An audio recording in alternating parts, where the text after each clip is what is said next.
Seen and being seen. The Irish playwright George Bernard Shaw once wrote, "The worst sin towards our fellow creatures is not to hate them, but to be indifferent to them. That's the essence of inhumanity." In other words, the cruelest punishment you can inflict upon another person is to treat them as if they don't matter or don't exist. On the flip side, one of the greatest gifts you can give to others is seeing and understanding them. It can be life-altering to hear someone see and praise a talent within you that you may not even be aware of yourself, or for someone to understand exactly what you need at exactly the right moment and give it to you with warmth and affection. Aside from the sense of fulfillment it brings, there are many reasons to cultivate the skill of seeing others. First and foremost, a lot of your most important life decisions depend on it. You need to be able to see your potential spouse beyond their looks and career prospects and understand if you're compatible. You need to be able to see whether a potential hire or roommate will remain calm in a crisis and be generous to others. More than that, societies across the world are trying to build democracies that are more multicultural than ever before. For these societies to thrive, citizens must be able to see across race, ethnicity, and ideology. But currently, these skills are lacking. Black people feel that white people don't understand the systemic inequalities they experience. People from rural communities feel that coastal communities dismiss and look down on them. The list goes on. Repairing the frayed social fabric doesn't mean tackling all of these problems at once. Instead, it starts on the level of the individual. Only when we each improve our ability to see and understand others can we begin to slowly stitch back together the broader social fabric. Stop diminishing. Start illuminating. Have you ever been on or witnessed a first date where one of the people just wouldn't shut up about themselves? Or sat near a restaurant table where everyone was staring at their phones instead of talking to one another? In each of these circumstances, at least one person is acting like a diminisher. Diminishers are those who make people feel small and unseen. They're self-involved, they use other people as tools, and they rely on stereotypes to make judgments. Diminishers' positive counterparts are illuminators. Illuminators are persistently curious about others. They know how to ask the right questions at the right time. They lift people up and make them feel respected, seen, and important. The effect that illuminators can have on their environments are pretty concrete. An illustrative example comes from Bell Labs. Back in the early 20th century, executives realized that some of their researchers were more productive and amassed far more patents than others. They discovered that those researchers were the ones who frequently shared meals with Harry Nyquist, an electrical engineer. Nyquist, it turned out, was an illuminator. He was so amazing at listening to his colleagues' challenges and asking good questions that he was able to bring out the very best in them. Sadly, a lot of us tend to act more like diminishers than illuminators. We're overly eager to share our own opinions, stories, or points of view, making it hard for us to see those of others. Or we spend our time caught up in anxiety over how we're coming across, making us unable to really listen. Fortunately, the skill of illumination is one that can be learned. One way to adopt this gaze is to pretend, even if you don't really believe it, that each person has a unique, immortal soul. Act as if every single person you encounter has something precious within them. If you do, you're probably going to treat them well. You'll become warm, respectful, and admiring by default. Illuminators look at other people with extreme tenderness. Rembrandt paintings are great examples of this. When you see a portrait painted by Rembrandt, you see all of a person's imperfections, but you also see their full humanity, their depth, their complexity. Through Rembrandt's tender, illuminating gaze, an unremarkable person becomes extraordinary. Getting to know each other. Most of life is a series of ordinary moments. It's a meeting at work. It's chatting with other parents while dropping the kids off at school. It's shopping for groceries with their spouse. In those everyday interactions, we have the opportunity to get to know each other better, not necessarily face to face, but side by side. It starts with small talk.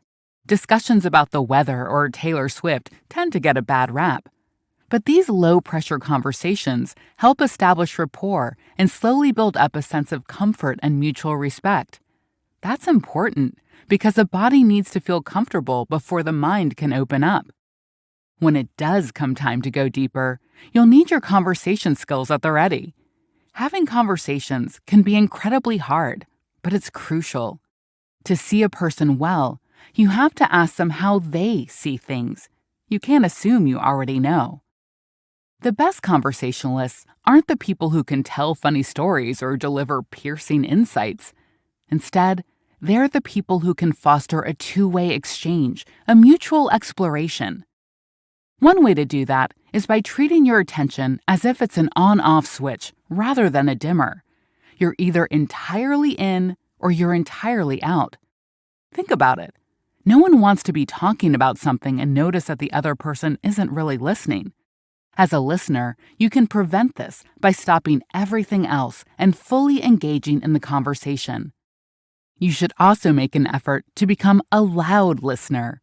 For inspiration, just watch Oprah Winfrey, a master of conversation. When Oprah interviews someone, she visibly feels and reacts to the other person's emotions. Her mouth hangs open in surprise. She ohs and ahs, or she sits and nods attentively. This sort of active listening invites the other person to express rather than inhibit themselves. Good conversationalists don't fear pauses in conversation. The tendency for most people is to start formulating a response while the other person is still speaking.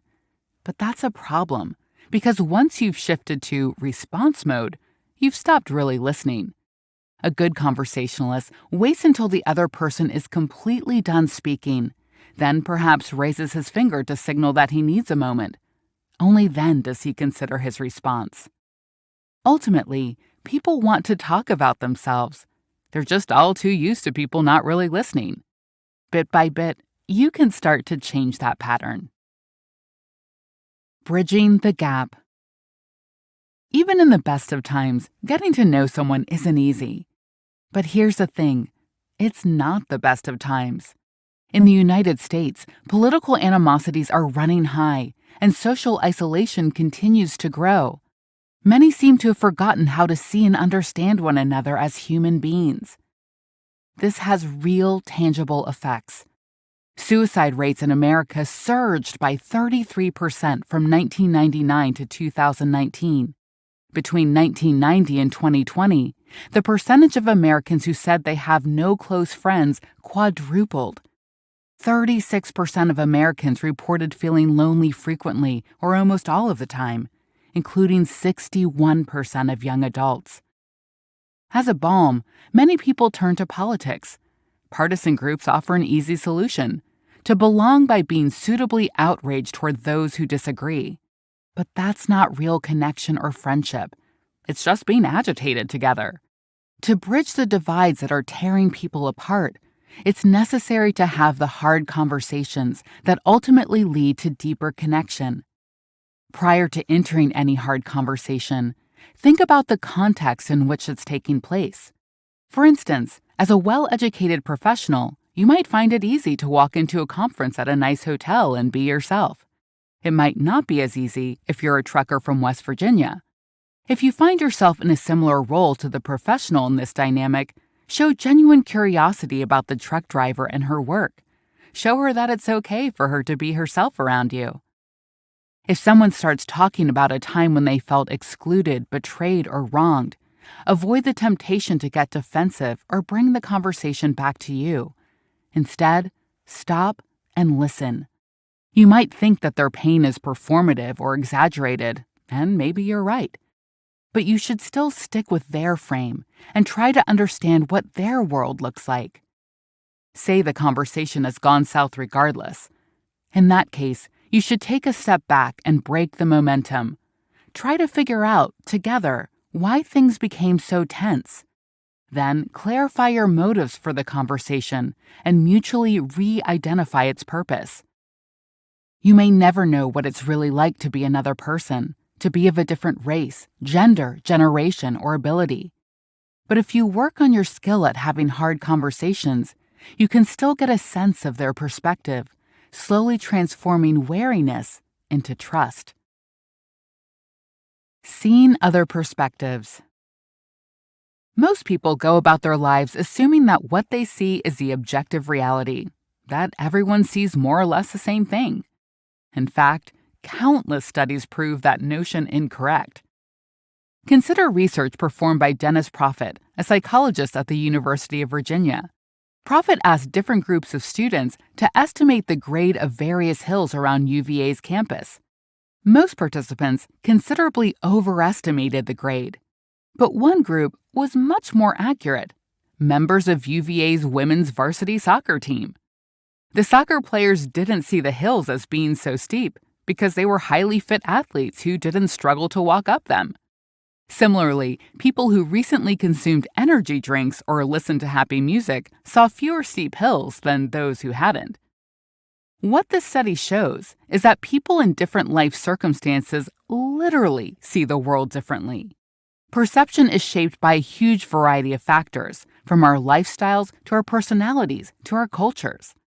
Because of this, it's all the more important that we make an effort to see the world through other people's eyes. When you're trying to see another person, one important consideration you should make is how that person's culture and background have influenced the way they think. David Brooks, for instance, is Jewish. Even though he doesn't attend synagogue or speak Hebrew, certain characteristics of the Jewish faith show up in him. For instance, a reverence for the written word and a sense of feeling homeless in the world. Regardless of whether you feel especially connected to your culture, it impacts the way you navigate the world. For example, what do you think about the idea of lying under oath to help a friend? 90% of people from the US and Canada find it unthinkable. However, most people in Nepal, Venezuela, and South Korea consider it entirely acceptable. So when you're trying to see another person, you also need to see how they've been impacted by where they grew up, who their ancestors were, and how they embrace or reject their culture. By doing so, you're getting beyond stereotypes and lazy judgments, seeing other people in their entirety. Sitting with their suffering. David Brooks's closest friend Pete was an exuberant man. He had a cheerful disposition, a happy marriage, 2 wonderful sons, and a rewarding career as an eye surgeon. Out of everyone Brooks knew, Pete seemed like the least likely person to fall prey to depression. Yet that's what happened. In April 2022, Pete succumbed to suicide. Through his experience witnessing Pete's struggle, Brooks learned a lot of difficult lessons. He made mistakes, but eventually he learned that supporting a depressed person doesn't mean trying to cheer them up. Instead, it means acknowledging the reality of the situation and showing respect and love for that person regardless. It's staying present and making it clear you haven't given up on them, sending little notes or emails to let them know they're on your mind. This approach is grounded in empathy. A lot of people think of empathy as an emotion, but it's actually a skill you can cultivate. It's a vital part of seeing and knowing others when they're suffering, regardless of the severity of their condition. One key empathy skill is mentalizing. That is, figuring out why someone might be experiencing a particular emotion. Mentalizing helps us see others' emotional states in all their complexity. For example, if you see someone on their first day on the job, it might take you back in time to your own first day. This will help you notice their blend of emotions, their excitement about starting a new chapter in their life, their nervousness around meeting so many new people, and their anxiety about performing well. Another key empathy skill is caring. This involves getting out of your own experiences and understanding that what you need in the moment may be very different from what another person would need in the same situation. Say you're with someone who's having an anxiety attack. If that were you, You might want a glass of wine, but that might be the last thing the other person wants. Instead, they might want you to hold their hand while they do breathing exercises. This might feel awkward, but you do it anyway because you're practicing empathy.